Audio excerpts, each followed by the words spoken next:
సరిహద్దుల్లో చైనా కుట్రలు చేస్తోందా? షాక్స్గామ్ వ్యాలీలో అక్రమ రోడ్ల కలకలం రేపుతోంది. భారత భూభాగాన్ని ఆక్రమించుకోవాలనుకున్న చైనా ఇప్పుడు అక్కడ రోడ్ల నిర్మాణం చేపట్టి మరోసారి తోక ఊపుతోంది. శాటిలైట్ చిత్రాల్లో బయటపడ్డ ఈ రహస్య నిర్మాణాలు ఇప్పుడు భారత రక్షణ శాఖను అప్రమత్తం చేశాయి. డ్రాగన్ కదలికలపై భారత్ ఓ కన్నేసి ఉంచింది. సియాచిన్ గ్లేషియర్ కు అత్యంత దగ్గరగా ఉండే షాక్స్గామ్ వ్యాలీలో చైనా అక్రమంగా రోడ్లు మరియు మిలిటరీ బిల్డింగులు నిర్మిస్తోంది.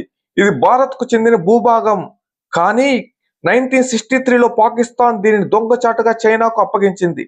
షాక్స్గామ్ వ్యాలీలో ఎప్పటికీ భారత్లో అంతర్భాగమే. 1963 నాటి ఆ దొంగ ఒప్పందాన్ని మేము గుర్తించామని భారత విదేశాంగ శాఖ చైనాకు గట్టిగా ముఖం మీదే చెప్పేసింది.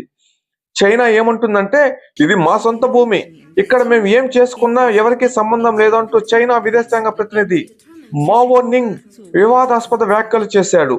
ఈ రోడ్డు నిర్మాణం వల్ల చైనా సైన్యం మన సియాచిన్ గ్లేషియర్ కు కేవలం 50 కిలోమీటర్ల దూరంలో వస్తుంది. ఇది మన దేశ భద్రతకు పెద్ద తలనొప్పిగా మారే ఛాన్స్ ఉంది. మొత్తానికి అటు పాకిస్తాన్ ఇటు చైనా కలిసి భారత్ ను చుట్టుముట్టే ప్లాన్ చేస్తున్నాయి. కానీ భారత సైన్యం కూడా తగ్గేదే లేదంటూ సరిహద్దుల్లో గస్తీ పెంచింది.